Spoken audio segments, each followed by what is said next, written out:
Hello ladies and gentlemen, welcome back to another edition of SuperCoach Edge and another edition of Damo's Team Talk, this time coming out of round 11. And of course, we are on the cusp of our first buys, of course the mid-season buys.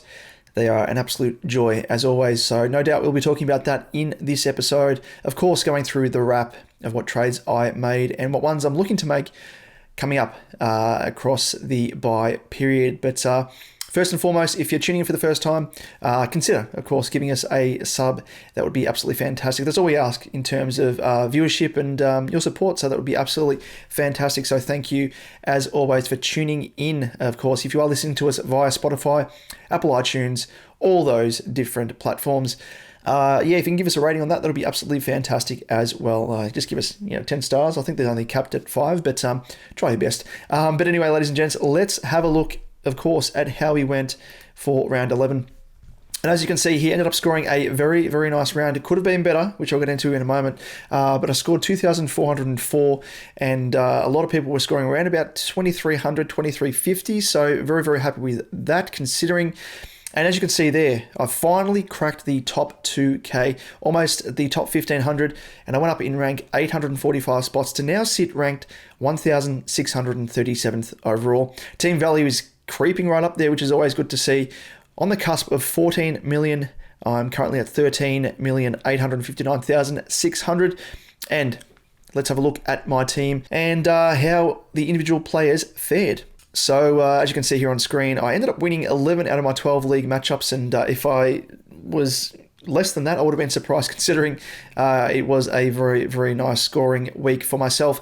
I have to have a look as to what game I ended up losing there in my league matchups, because they must have been absolutely bananas. So we'll check that out, but happy enough with the performance across the leagues. Let's have a look in defense for myself. So Luke Ryan ended up scoring a 132. He was in calculations for a VC spot for myself.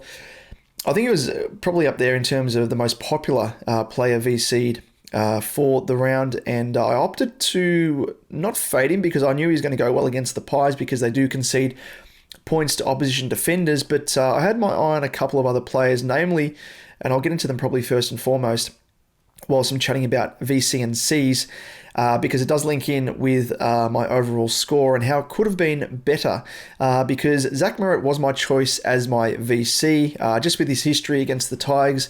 Given the Tigers haven't been performing quite well, I thought he would have gone absolutely bananas. He scored okay, 119, on the cusp of around about a lock-in VC score. No doubt if I had it on Ryan with 132, I would have 100% locked that in, because my mark is 125 plus in terms of that lock-in score.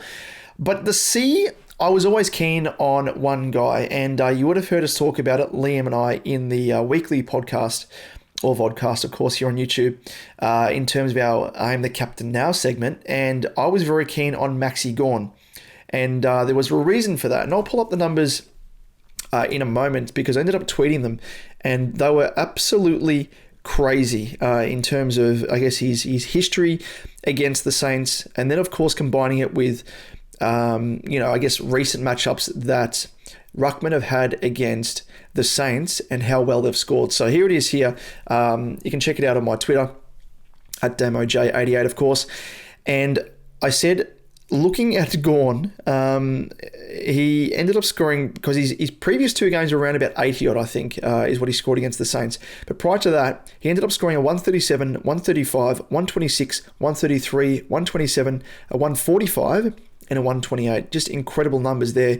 Then you combine that with, as I said, those performances by Ruckman in recent weeks against Marshall and St Kilda. We had Jackson with 154, whose season average is 104.7, leading into the weekend, of course. Meek scored a 125. His season average is 105.6. Just really does show the jump up in score compared to their season average. Cherry, 133. His season average is 106.9. And English, probably the lesser performer of all opposition ruckmen in recent times, 114, and his average is 111.7.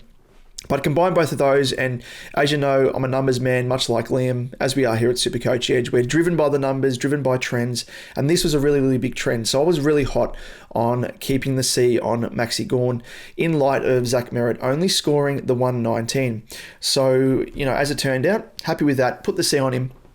But as you no doubt would have seen during the day leading into today's game between Melbourne and St Kilda, I was actually out on the road and I was listening to Triple M prior to the game, and the commentators, I can't remember the show, but it's Lee Montagna, it's Stevie J, Dale Thomas, a few others. And they were obviously at the ground about to do an interview, and they noticed that Maxi Gawn was out on the ground about an hour and a half before the game doing a run-through, aka a fitness test. And I think it was Doc Larkin as well. They had a chat to him, and they said, yes, it's a little bit strange, someone doing run-throughs and ground ball pickups, all that sort of stuff, and supposedly testing out his calf, which had been strapped at that stage. And there was a little bit of worry that he may be a late out if he didn't pass that fitness test. Of course, he passed the fitness test because he was named to play, but in light of that, I was just so worried that he was going to cop an injury in game. He was going to twing that calf that they were testing, and he would have scored low. So I didn't want to take that risk, and I thought, you know what, I'll just play it safe, put the VC on Zachariah Merritt, and lock in that 119. And as it turned out, that was the wrong move to make. And I wish, of all times, you want to be tuned in with news and stuff and listen to the radio, everything else.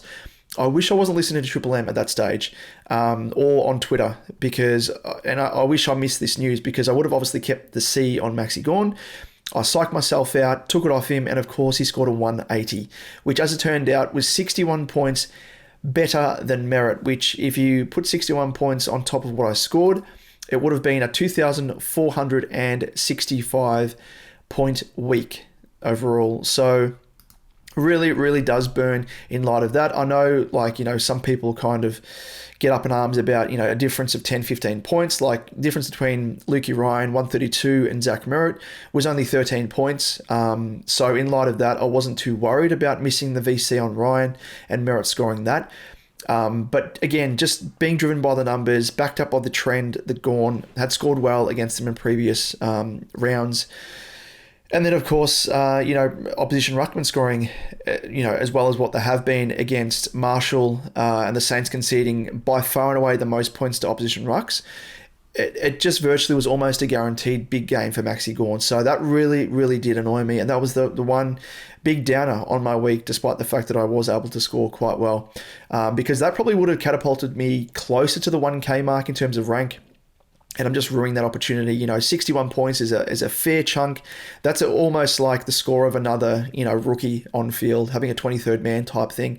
So, yeah, a bit of a kick in the backside there. But as we always say, is what it is. You can only control the controllables.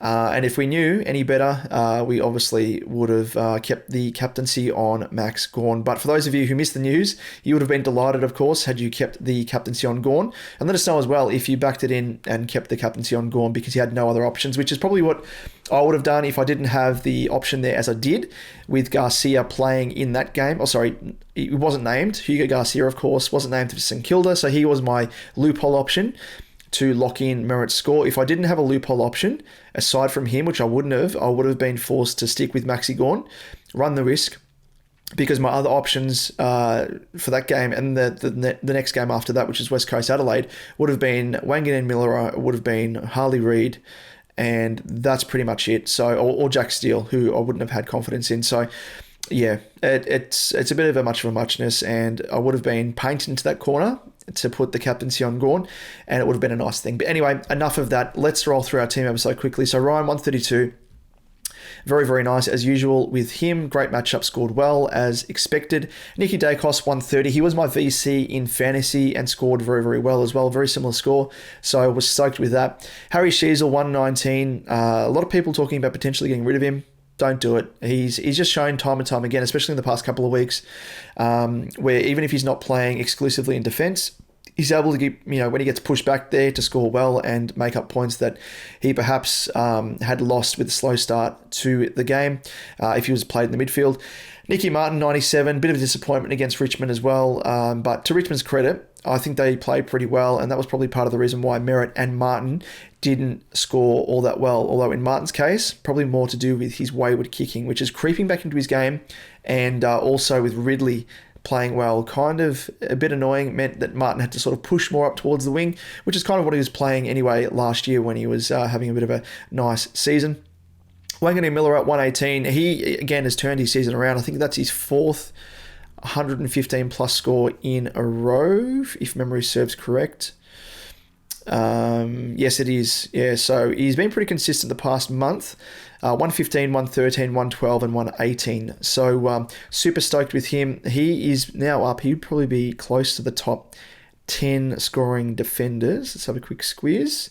There you go. He's 8th now in terms of defensive ranks. So super stoked with him. He's turned it around, and a lot of people are actually looking to bring him into their teams now. And no surprise, because if you look at his fixture coming up, from round 12 onwards, he has 1, 2, 3, 4, 5, 6, 7, 8, 9 of his next 12 games at Marvel.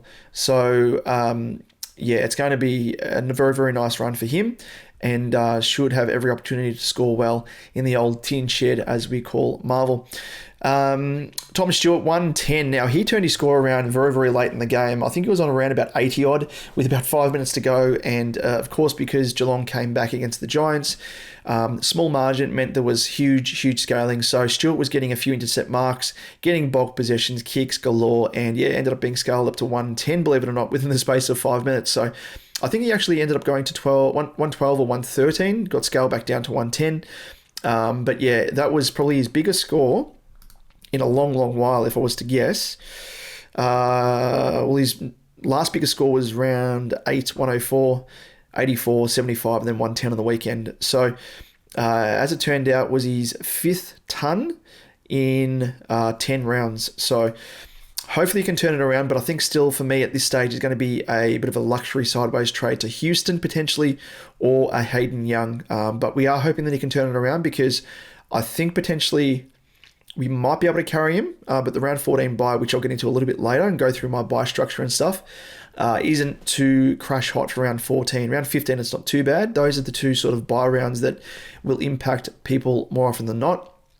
But we'll see how we go. Closey was on the bench for me. Ended up scoring quite well, a 71 as it turned out. Went up in price to the tune of 17.6k, which was handy because I was looking at potentially using him as a bit of trade fodder last week, but with that low break even, I thought, why not back him in? He's got a break even of 77 this week, round 12 that is, and his buy isn't until round 14. So he's not going to work well for me, considering that's going to be my worst buy. But I'm looking to potentially trade him down to a Leakalia or a Will Dawson, who's on the buy for North Melbourne. So he's probably not one I'd go for now. But Leakalia does appeal to me because he was someone that I was keen on getting into my team when he was on the cusp of playing his 3rd game. Of course, he went out of the side when Sam Taylor returned. So he's someone that I'm looking to bring into my team, despite the fact that he went up around about 60 odd K, 70k on the weekend. But Closey, he's done his job. If you need to use him as a bit of buy coverage, by all means. But as I said, for me, I'll be looking to punt him, I think, at this stage, but we'll get into our trades a little bit later. Zach Reed didn't play, of course. I'm hopeful that he makes his way back into the side for Essendon. With Ridley back there, I've heard on Twitter murmurings from Essendon supporters. I'll have to, pick Liam's mind as well about this, but I have heard from a couple of Essendon supporters that they're expecting him to come back in for Laverde, who actually played well on the weekend, but for me, from when I've seen him, his best is far from consistent, and I imagine Zach Reed's probably the one they want to play ahead of him in terms of weighing up who's best 22 and who's depth. But we'll delve into that when we have a chat to Liam in the episode proper, perhaps. In the midfield, Sarong, 91. He was below par, but I think against the Pies, they normally don't score well opposition mids. Let me just have a quick look at DFS Australia, of course, for defense v position. And the Pies, yeah, they had a negative correlation. So I know a few people had their hopes pinned on Sarong as their VC option. Wasn't for me off the back of this. Again, check this out. It's DFS Australia. And they have a defense v position, which virtually just shows you the breakdown in whether or not there's a positive correlation with teams points that certain teams give up to other teams in certain positions. For Collingwood against opposition midfields, they give up 1, 2, 3, 4, 5. I think they give up about the 6 least points to opposition mids, so wasn't really a surprise there for me with Sarong. But yeah, he'll bounce back. He's an absolute gun.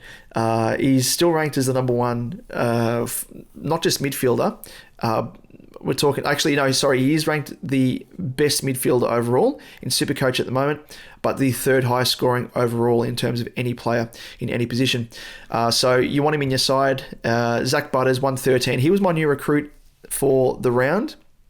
113. He ended up getting tagged, I think, in the first half, and then they moved it on to Horn Francis, which I was kind of worried about with, what's happened in recent times with teams that have faced North. They've used Liam Shields as that tagger, restricted him really well, I guess, in the first half, and then I think he was placed on the bench for the last 10 minutes of the game by Hinkley, which is just super frustrating, and obviously put a dent in his output. Could have scored as well as what he has in the previous 3 weeks when he scored a 124, 147, and a 127. So a bit frustrating, but he's someone you want in your team, and I'm super happy that I've now got him because he is the third highest scoring midfielder overall and the fifth highest scoring player overall.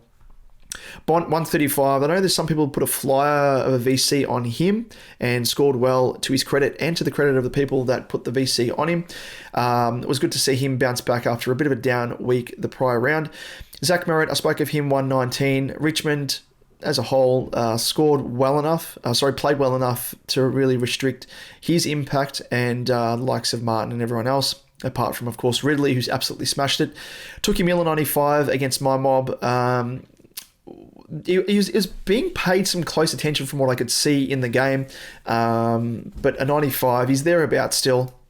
I don't think he's going to be a luxury trade. He's still in the top... he slid. So he's now ranked the 11th best scoring mid overall and the 14th player overall best scoring. So I don't know. I think for me, he's someone that I want to persist with. I started with him at the start of the season as a bit of a nice little bargain, but he's dropped in price to only be 30k or thereabouts above his starting price. So he's got that high floor where he scored, 3 scores in the 90s and another score 88, 89. Every other score has been 122, 149, 133, 115, 137, and 116. So it's probably matchup dependent, and it looks as though he scored well against North, West Coast, Hawthorn, the Bulldogs, Adelaide and Richmond. So there's a bit of a correlation there where he beats up on the minnows and struggling teams or teams that concede points to opposition mids. So we'll stick with him. Hopefully he can bust out more higher scores more often than not. Sammy Walsh, 114 again. I just feel as though he's being underscored by Champion Data, and obviously watch him closely as a fellow bagger, but he was very, very impactful on the weekend. And to score a 114, I know there were actually a couple of kicks that come to mind where he turned it over and were disappointing, very un-Walsh-like, but to score only 114, I think is a bit of a blight. Cripper was by far and away the best on ground and killed it, but it looks as though he just gets underscored. Let us know if you're an owner of him, if you feel likewise as well. But yeah, 114, pretty good. Just hopefully he can keep that consistency, and he's averaging 115.6. If you can average that literally every single week, I'll be stoked. Tom Green had a very much a downer of 78 against Geelong as well. I know there were some people that put the VC on him because the Cats concede bulk points to opposition mids, and they're still actually ranked as the number one team conceding points to opposition mids as it stands. And yeah, it's a bit of a A bit of an interesting one, bit of a frustrating one with Tom Green. I don't know what the issue was. Potentially, it might have been to do with his disposal efficiency, potentially, but was an absolute shock to see that, because I thought he would have scored quite well, especially considering that matchup. I'm just having a look at his stats. I can't see it on here. I might have to get another screen up and see how we go. I might get... Let me just see. I might bring it up here on another screen. Just have a look on Fan Footy, of course. Actually, let's pop it up here so you can see. And I imagine if I was a guessing man, I would say that it would be his disposal efficiency and turnovers. Yeah, look at that. So he's had 10 turnovers, direct turnovers or clangers. So that in combination with 46% disposal efficiency, despite the fact that he had 28 disposals, 6 tackles, 1 behind, and by far the most contested possessions with 17, and the next best being 13 from Kieran Briggs, the ruckman. That really did kill him. And he probably would have been 115, 120 plus if he wasn't that inaccurate and shoddy with his disposal. But yeah, disappointing. And I still think he's going to be an absolute bargain at that price point. And as I said last week, he was going to be, and Liam and I in our weekly vodcast podcast, that you probably won't see him at this cheap price again. And as it turns out, you probably will. Because his break-even now is 112, so against Hawthorn. But keep in mind as well that he has the bye this week. So if you are looking for him, he is prime candidate to get into your team after his bye, because then he's going to be playing every single week of the remaining bye rounds. So that is very handy as well.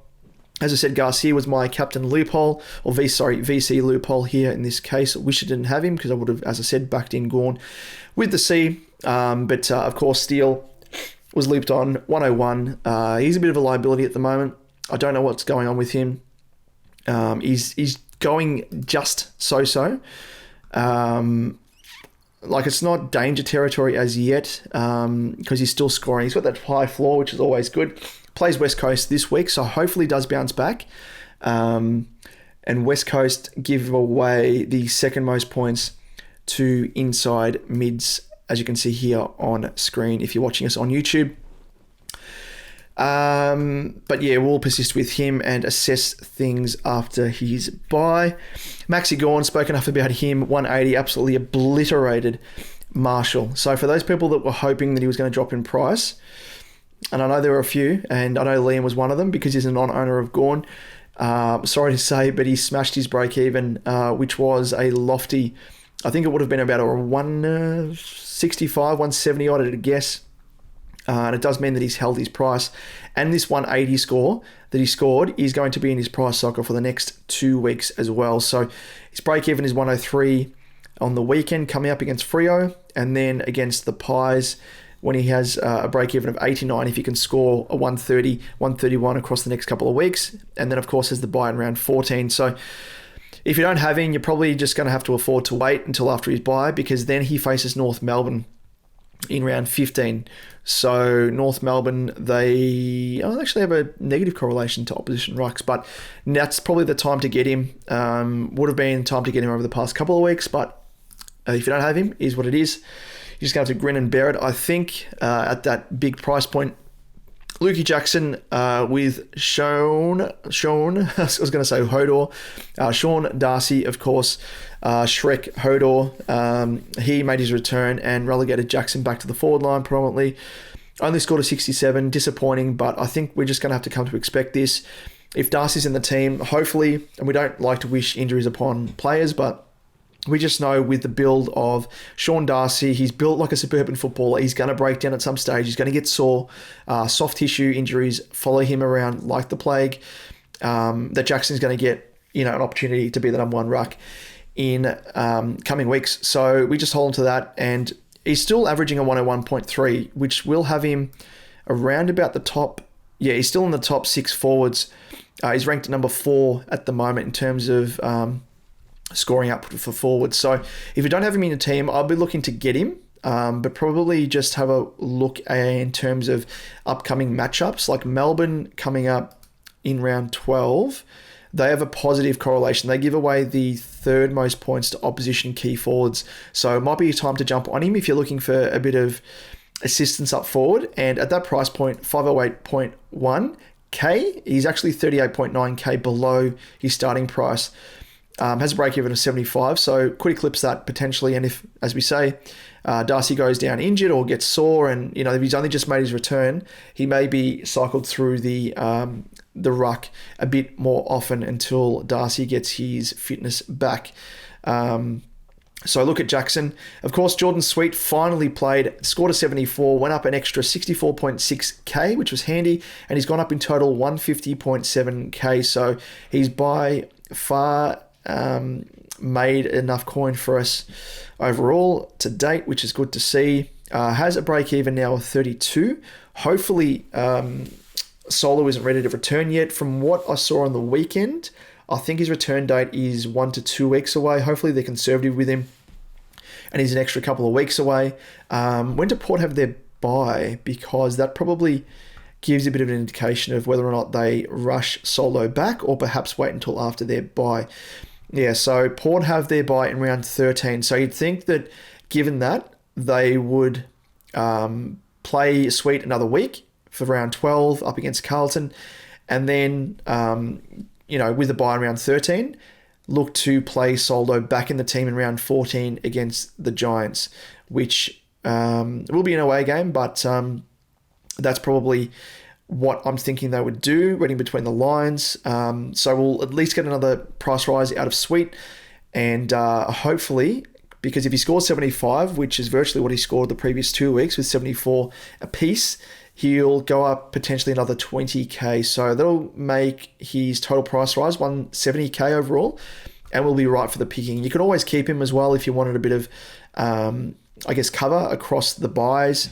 But for me, I think I'll probably move him on and use him as a bit of a stepping stone to jump to another primo. But we'll get into our trades, of course, because he is central to that for this coming week. In terms of coverage, let's move on to our forwards, of course, round things out. Heaney, 94, a bit down on production. But he's still averaging 125, which 125.5 if you don't mind to be exact. And he's the number one highest scoring forward, number 2 for mids, and the 4th highest scorer overall in SuperCoach. Flanders, now he was a late out, and as you can see here, if you're watching us on YouTube, I had Sean Darcy as my loophole option with the emergency on the bench. Only scored a 42, so I was never going to loop his score on, which I could have done with Darcy Jones, who of course was not playing because he's out with that long-term hammy injury. So ended up opting to play Richards on field, which took the risk there. Scored 100 as well. Incredible player. I'm a big fan of him, I must say, despite the fact he's a Collingwood player.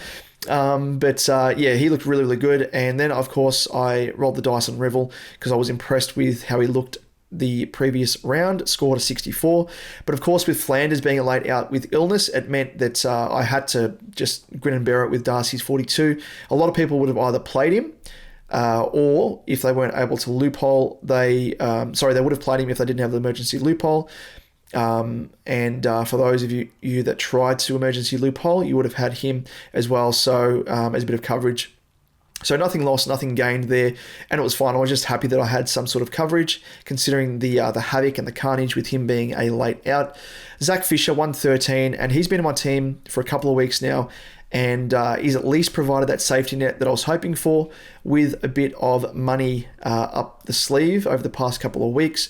If he wasn't able to sustain his scoring, which he has been able to do, he's gone up 110k, 110.7. He's looked really, really good. 109.7, sorry. He's looked really, really good. And 140, 116, 113 in the previous 3 weeks. Faces West Coast after the bye. Of course, keep in mind, if you're looking at him, he has the bye this week, so there's no use going for him this week. He's up at that price point, 493.8k, and he's actually up 115.2k above his price point. And actually, 100k, almost 100k higher than his previous highest price point, which was back in round 6 when he started to drop off and was named as the starting sub, and that kind of scuttled any price rise that he was having up to that point. So for those of you that jumped on him, which was 4.1% of coaches, you'd be very, very happy. Liam, I know, was one of those, and his ownership at the moment is 14.6%, which is above, just above where he was at his previous highest price point, as I said, at 397.9k back in round 6.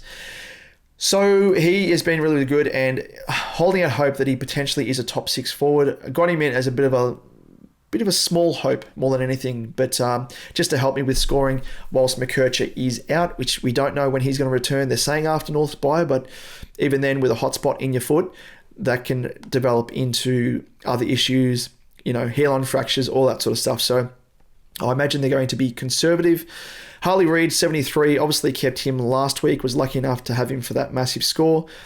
Wasn't scoring too well early on in this game. They got absolutely pummeled by the Crows early on, and he was able to eke out a score of 73. So still went up 5.6k in Dosh, and as a break even this week of just 50. So good to see that he could potentially make me a little bit more money before I punt him, because he has St Kilda and then North Melbourne across the next 2 weeks, and then has his bye around 14. Now that's probably the week I will look to punt him and upgrade him to a genuine primo that has already had their bye in round 12 or 13. Or potentially we might take a flyer on someone like a Zorko, who had a bit of a downer this round, of course, who might be a juicy price point at that point in time. But of course, if it works in with my round 15 bye with Zorko, I'll look to get him in then. Otherwise, I'll look at others. Spoke about Richards, 100. Incredible performance. Didn't think that was going to happen in any way, shape or form against Freo. Went up 89k, if you don't mind, and has a break even of negative 36, and could go up another 48k if, according to SuperCoach Plus, he scores a 69.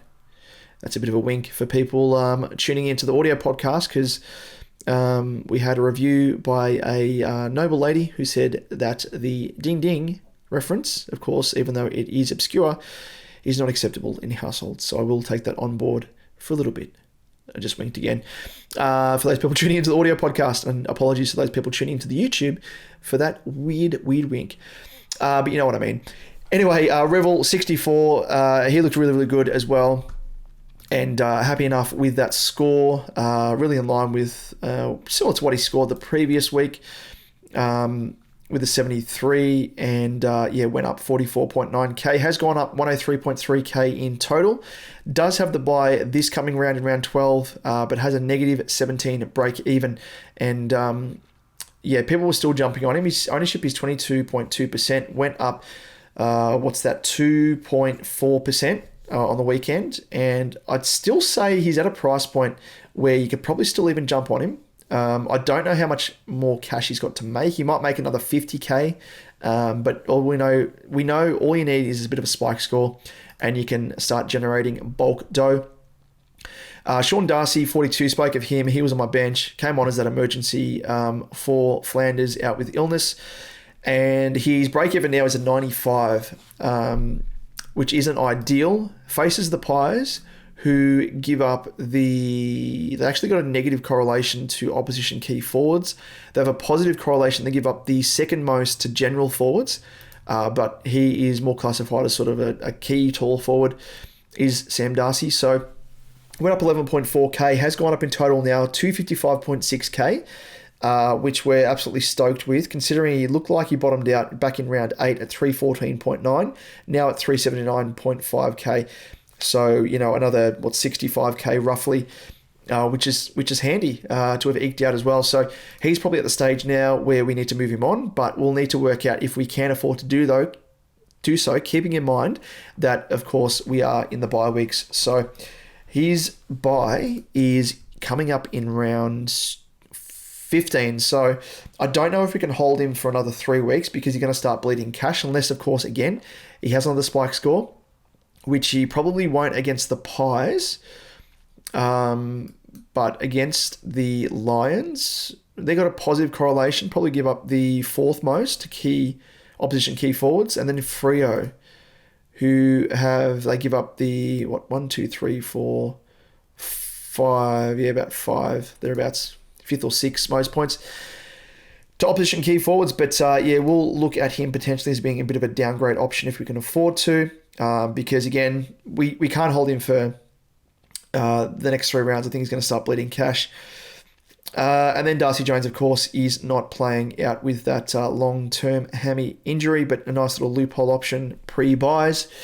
Not so relevant now, obviously, because we have players on buys that we can use as loopholes if need be, and we obviously need as many guys in the park as we can get. So now we've come to that part of the episode, of course. We'll have a quick chat about our trades. So overall, let's just quickly... Should we optimize? I don't like using optimize, but we'll do that. See what it does for us. Yeah, okay.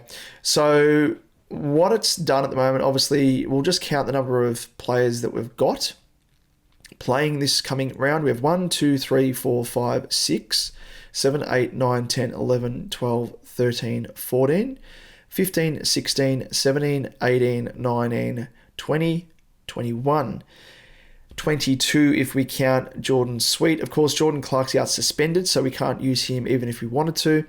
That's for the... Sorry, Jai Clark, should say, for the Cats.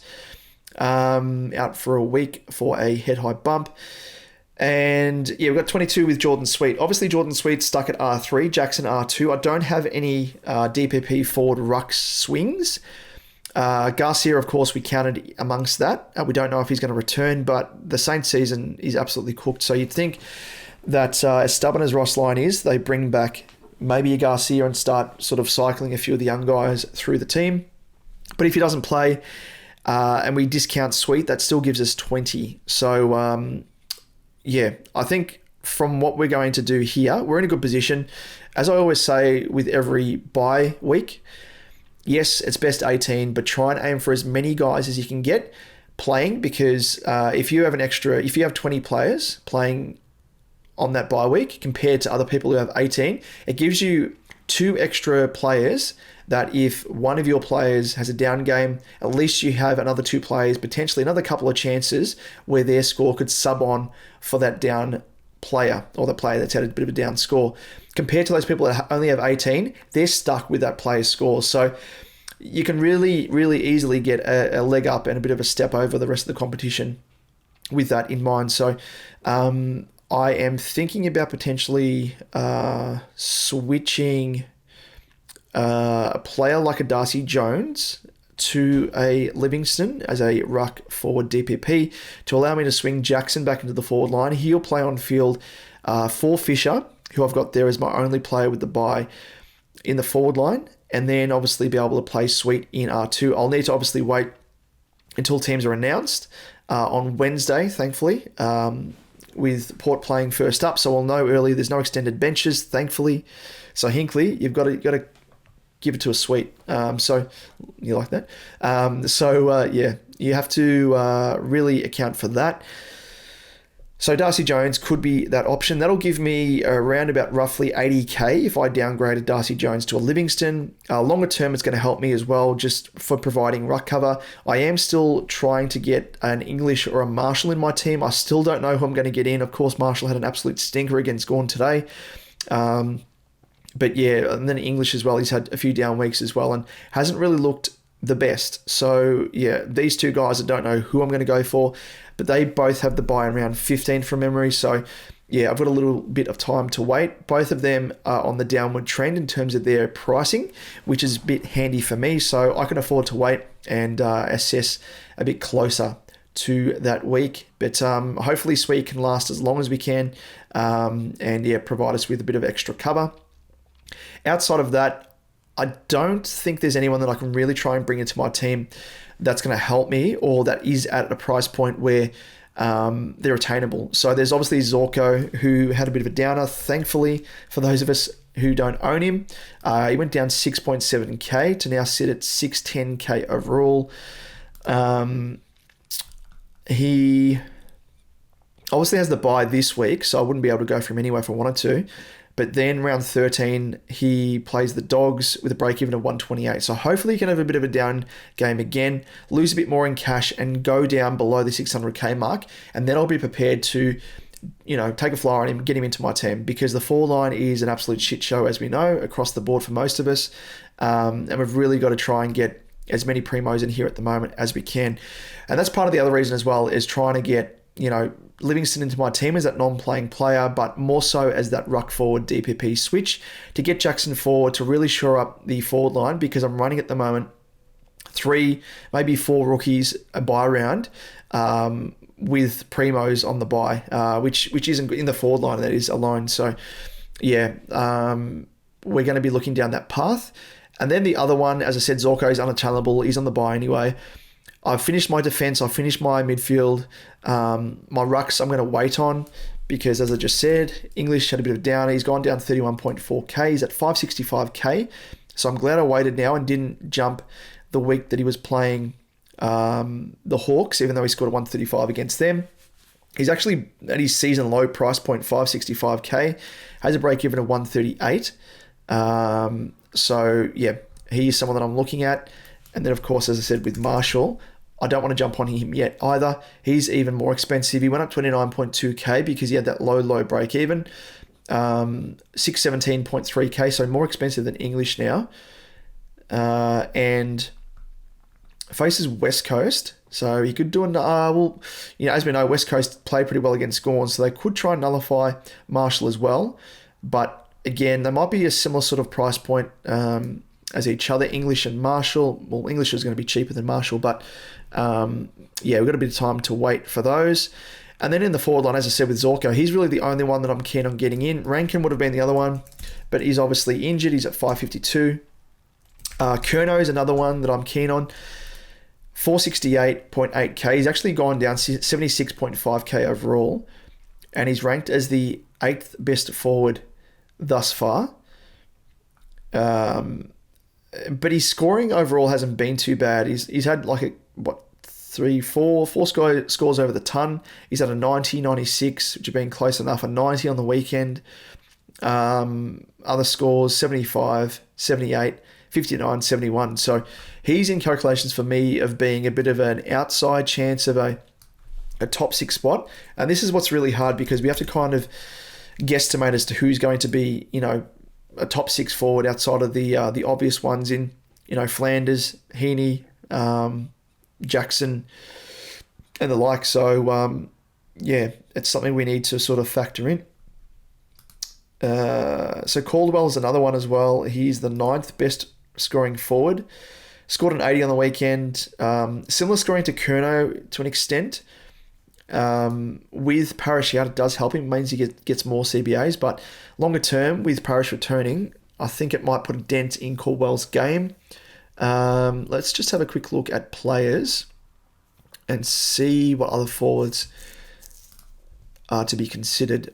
So obviously Heaney, we've got Zorko's the 2nd highest scoring, Flanders 3rd, Jackson 4th, Mackay is 5th, Rankin 6th, Myers I'm not crash hot on either, 7th, and then Curnow and Caldwell 8th and 9th. Dylan Moore's had a bit of a downer in recent weeks. Fisher's 16th, and he's coming hot. He's coming home hot. But Moore has a break even of 145.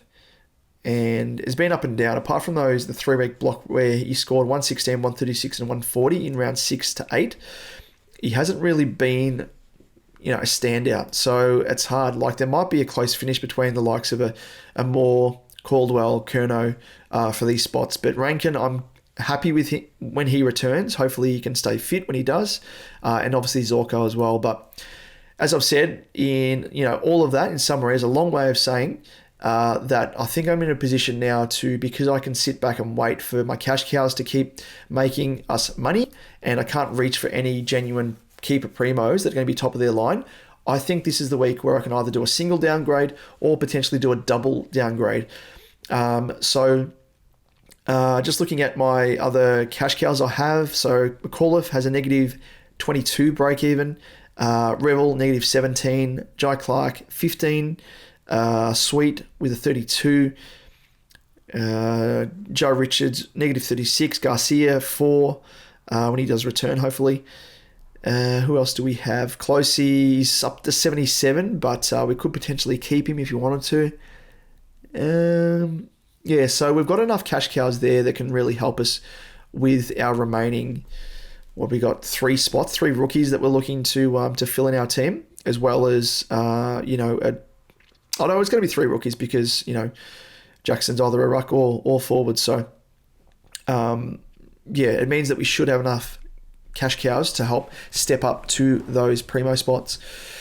The other thing I'm looking at as well, and I'm keeping a very, very close eye on, and I don't know if he's going to play this week. Hopefully he does, but Connor Rosie, he dropped 54.9k and is well and truly on my radar as a bit of an M9 spot. Can play off the bench as a bit of a loophole option, as I guess you could call it a bit of a leg up tactically over the rest of the competition. Has a break even of 179 heading into his next game, and has a projected loss of 44.9k if he scores an 81 this coming round up against Carlton. How's he scored against them? 54, 91 and 108. So, could potentially be around about that mark. Spent a bit of time on the bench. Looked sore by reports. I wasn't able to watch the game because I was obviously at the Carlton game as this was being played against North. But with back-to-back scores of a 53 and a 39, with the 91 now being cycled out of his 3-round price cycle, and those 53 and 39 staying, it means over the next couple of weeks, he could drop to as low as 400k or thereabouts. So, just for context, he's priced at 466.8k at the moment. Harley Reid's priced at 448.7k. So he's 18k more expensive than Harley Reid. So this is something that I'm looking at, and I didn't think I'd be looking at this soon. But as I said, with those other primos that I can afford to wait on, it could be an option for me to sort of jump across sideways to Rosie, not really lose any ground, but potentially make some. And he does have the bye in round 13. So it means that he's going to be available for those 2 crappy bye rounds around 14 and 15 that are really, really going to help me. So probably a bit of a segue here as well to look at buys. The other, trade option that I'm looking at is potentially bringing in another cash cow. Will Dawson, who North Melbourne defender. He scored a 79 on the weekend, has a break even of negative 46, and has the bye this coming round. So there's no real need to get him at the moment. I could go early on him, but I'd much prefer to probably in that case hold a closey because there's no benefit. I prefer to have that extra player playing and trade out closey for Dawson next week. The other one is Fraser as well. Tossed salad and scrambled eggs. Bit of a Fraser reference as always. But he ended up scoring quite well. 76 looked good, and I've seen enough of a sample size now to be a little bit more confident in him keeping his spot in the team. Went up 61.5k. He's at a price point 178.8k, but I think he's going to really be helpful for the early buys. But keep in mind, he does have that round 15 buy, which is the dreaded one, of course. Which won't be of any help to us. Could go up another, 60, 70, 80k potentially over the next 3 weeks before he heads into his buy, which will be handy. But if you jumped on him early, you have enjoyed the 61.5k price rise first up. Houston's the other one as well. Sorry, I didn't speak about who I'm keen on getting into my team. I think I did mention him actually as a bit of a sideways trade when I was talking about Tom Stewart. But he had a downer, 77, and he's lost price, and his break-even's 106, playing Carlton. Don't really have to jump on him as yet. Outside of that, Likalia is the guy that I'm keen on as well. Probably more so than anyone. And considering Fraser, as I said, isn't really going to help me in any way, shape or form in round 15 when I kind of need some extra bodies. Likalia looked really, really good, but he does have the bye this week again. So don't really need to go for him as yet, and I can afford to wait if need be. So I could potentially, bring in a Fraser and then bring in Likalia next week, or Will Dawson off the back of Closey. So it's something I need to sort of work out. Do I use it as a bit of a, cash grab? Do I trade out a Darcy potentially for a Fraser? Both obviously sharing that same buy. So isn't going to really gain me or lose me anything. But what it is going to get me is, with Fraser, it's going to give me an extra 200k in the bank, thereabouts, in the bank. So that is going to be very, very handy. and then obviously traded Darcy Jones down to a Livingston, who Darcy Jones is a non-playing player anyway. Nothing lost, nothing gained with going to Livingston, who's not going to play. But what it does gain me, as I said earlier, is the ability to switch Luke Jackson from my rucks into the forwards and play Jordan Sweet as an extra player in R2. So that's virtually what I'm thinking with my trades. Outside of that, by structure, let's have a quick look. Pre-trades, of course. So first up, round 12, went through that already. Round 13, we have 1, 2, 3, 4, 5, 6, 7, 8, 9, 10, 11, 12, 13, 14. We're not going to count that because we won't be able to fit Clark into our mids. Is that 15? 1, 2, 3, 4, 5, 6, 7, 8, 9, 10, 11, 12, 13, 14. 15, 16, 17, 18, 19, 20, 21, 22. And if we can switch, probably about 21, 22, depending on if Garcia is playing. But of course, that week, I think we'll look to get rid of, if we bring Leah in, he'll come in off the back of Closey, potentially. So there's nothing lost, nothing gained there. Fraser's going to be playing as well in place of Darcy. Yeah, and then round 14, 1, 2, 3, 4, 5, 6, 7, 8, 9, 10, 11, 12, 13, 14, 15, 16, 17, 18. We're going to have 18 in round 14, which is going to be interesting. But of course, Fraser there, Leah is going to be playing in place of Closey, so it's going to give us 19. And I don't know what other trade we'll be looking to make. Potentially a Primo. Do we go for Zorko then? Maybe. I don't know. They could give us 20, but who knows? Hard to sort of guess.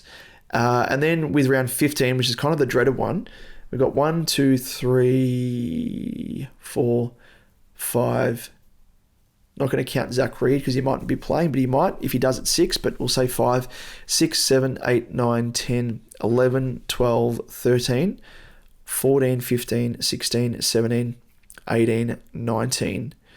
If Sweet plays, 20. So we might be in all right position then. Of course, as I said, Fraser's in the spot of Darcy, so Fraser's not going to be playing then.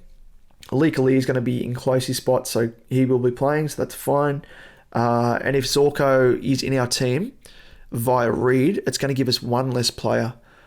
So we'll have to try and work things out from there. But it's so hard to sort of guesstimate this far out because, there's obviously guys that get suspended, as we saw with Jai Clark. There's guys that get dropped, as we've seen with Hugo Garcia. We don't know if he's going to be back across the buys that he is playing. But, yeah, we'll just need to sort of work things out as we go. We can kind of only plan really a week in advance when it comes to the buys, if that, because we don't know with injuries, with especially rookies, guys that are being dropped, so on and so forth. So that's virtually where we are with our buy rounds. But in terms of that, let us make our changes, shall we? So as we said, I think we'll keep Closey in our side at the moment. Our two prospects that we'll be looking at in defence are Will Dawson, who's on his bye for North Melbourne, and of course Leek Aaliyah, who's on his bye for the Giants. So I don't think there's actually any other guys in defence. Let's just have a quick look for cash cows, just make sure I'm not missing anyone, of which there may be some. Cash cows, I don't think there is. There's Lloyd Johnston, but no. For Gold Coast, Jai Sarong, no. Charlie Dean, no. Will Parker, obviously, 102.4k.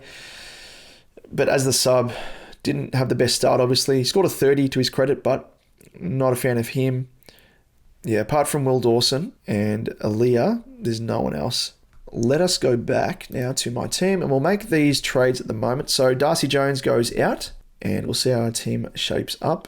And Livingston comes in via, and we already had, mind you, 34k roughly in our bank prior to this trade. Bringing in Livingston via Darcy Jones gives us an extra nearly 80k, so a touch under. makes our total bank 114.1k, and it means that we're virtually back to where we were the previous few weeks. Even though we were down to 2 trades each week, we're able to bring in a primo, 1 down, 1 up, and that trade cadence is back in full effect now, which is good. Keep in mind as well, across the buy rounds, as you can see here, you can't because my big head's in the way, but here on the screen, but we actually have access to 3 trades now if you really, really wanted to. So you could virtually do 2 down, 1 up if you wanted to. But of course, should say this from the outset, and we'll talk about this, Liam and I, in our episode proper, but don't be bringing in primos that have an upcoming buy, because it obviously means that you're bringing in a primo that's going to have a buy and it's going to stuff up your buy period. If you can, and if you can plan for it, jump on a primo after they've had the buy. It probably speaks for itself, but it just means that they're available for the rest of the buy period, whereas other teams may be struggling to cover that player or that primo with a rookie, or they're just unable to cover them at all, and it means that they're 1 player down less and closer to only being able to manage to have 18 players on field, which, as I said earlier, the more you have, the extra 1, 2 chances or whatever, if you've got 19, 20 players to really cover any down scores. So can give you a leg up over the rest of the competition, and is very, very handy. So that is the first trade that we've done here. So we'll do this now. We'll swing Jacko back into the forward line. Off goes Fish onto the bench, obviously has the bye, and Sweet goes to R2, which is handy because now Livingston, we have a dedicated non-playing player who by and large will play sort of late games, playing for West Coast, and very, very handy because there were a couple of weeks there where we were kind of pigeonholed into going for a VC early in the round because we didn't have a loophole option later in the round. So that's helped us out there in this situation, and also longer term with regards to that. And with the second trade, which again, if you're in a nice position, you probably don't need to make any trades. But as I said, in my case, I would be doing the 2 downgrades, but I think we'll just make 1. We'll make 1 trade this week and look to bring in, as I said, Lee Kalia or Will Dawson, as well as Fraser. Actually, Fraser, sorry, he's playing this week, isn't he? So we'll have to make 2. So, yes, right. What am I thinking? Sam Darcy, he goes out. I do think that, hopefully Fraser can sort of match Darcy's scores. And the benefit, obviously, going with Fraser is it means that he's going to be making his bank compared to Darcy, who's going to be going down. So we're kind of jumping from one, carriage, cash cow carriage to another one that's full steam ahead in making us bank. So we're going to be doing this. It's not ideal, obviously, with Fraser because he's already gone up in cash, but I'm happy enough to pay a little bit extra with a little bit more security. I couldn't go with him last week because one of those trades was an upgrade of Butters to Butters, and the other one was getting in Joe Richards, which worked out better because Joe Richards scored better than Fraser. So 178, not the end of the world as well. So if you are looking for a cash cow, I would say go for Fraser. He's got that DPP mid-forward eligibility as well, which is even better. So it's going to help you with multi sort of position coverage.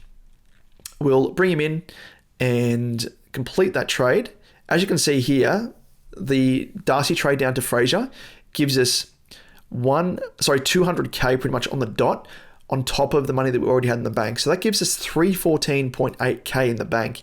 And I think we're kind of at a we're at a point in the season now where any rookies from here on out have to be ones with good job security, which I think for Fraser, he scored well enough in, and should be getting job security. Knock on wood, of course, it is Bevo.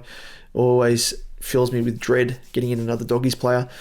I think after this, with 300k in the bank, it's going to allow me to bring in another primo, and I'll just need to sort of work out as to who I jump on next.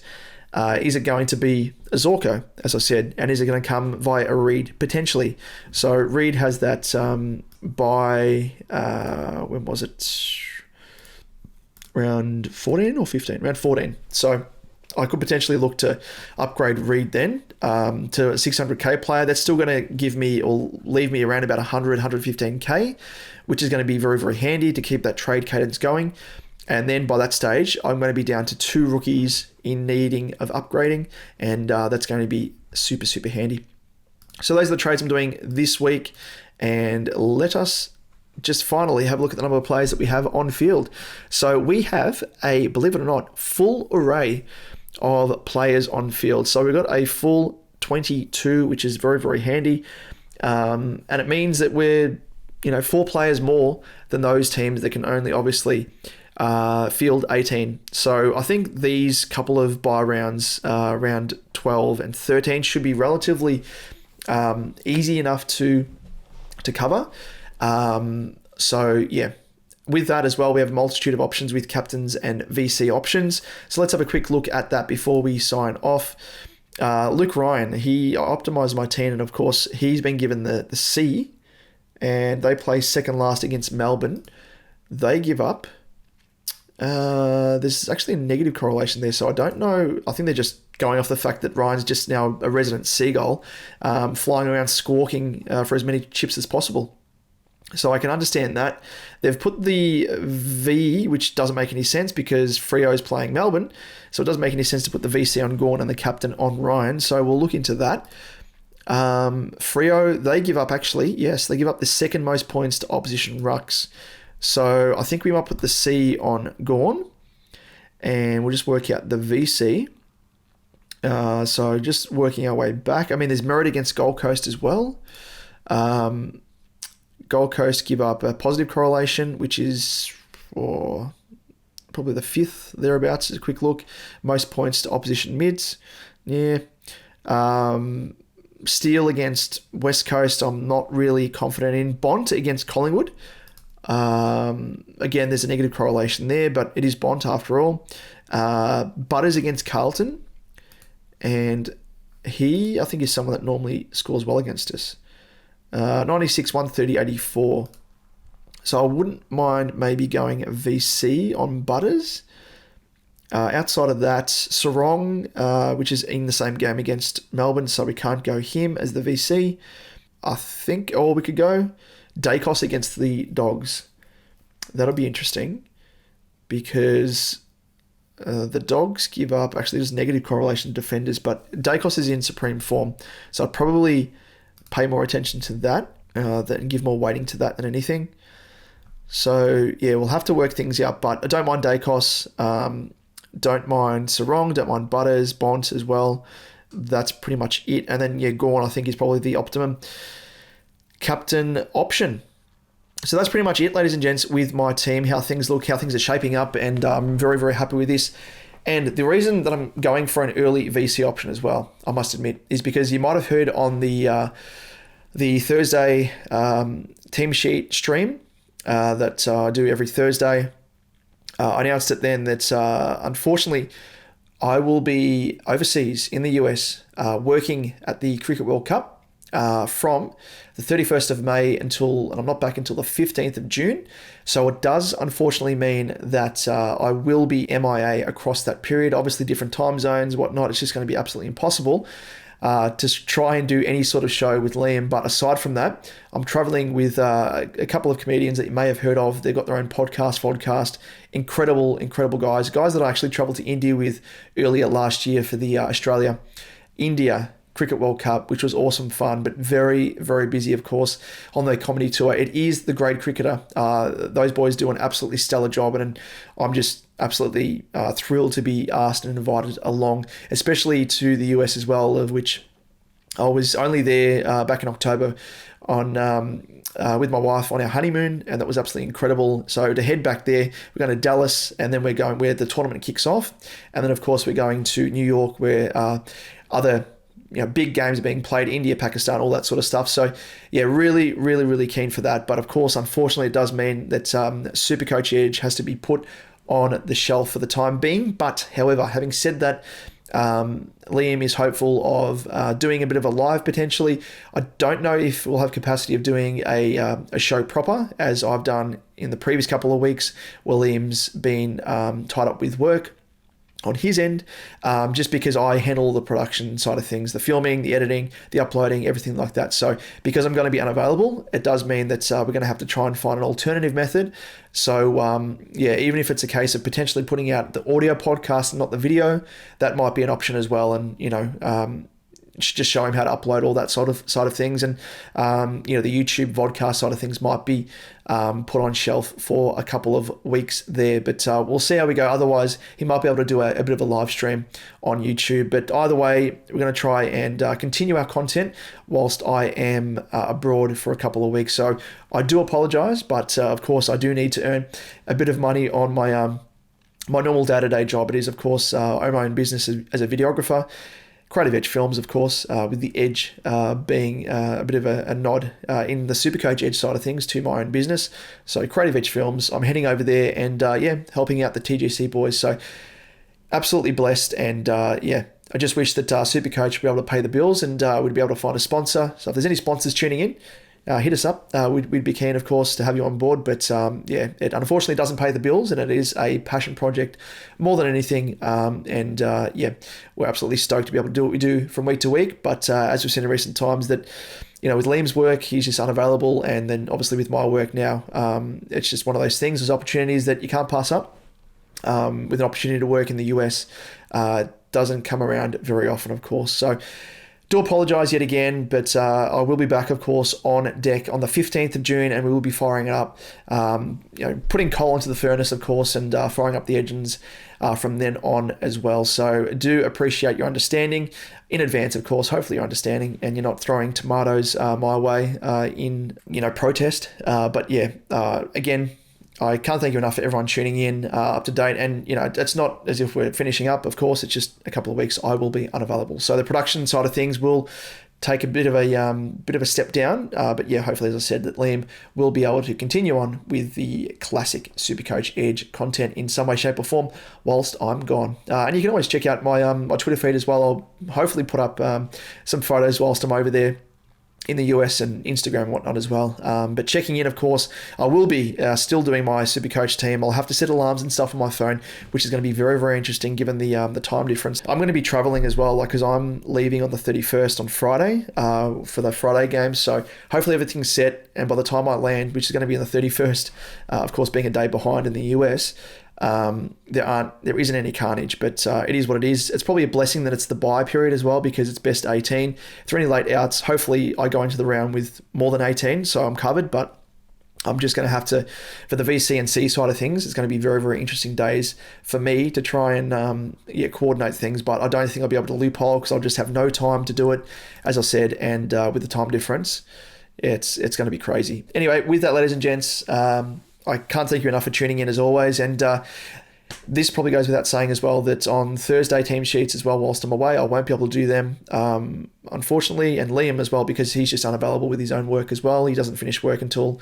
after 5. By the time he gets home, team sheets are already out and whatnot. So with the team sheet live streams, they'll be put on hold for the couple of weeks that I'm away, and they'll be firing it up yet again when I am back on deck. So again, ladies and gents, thanks again for tuning in, and give us a sub, give us a like, and we'll see you on the other side in a couple of weeks' time. So we'll catch you then. Cheers.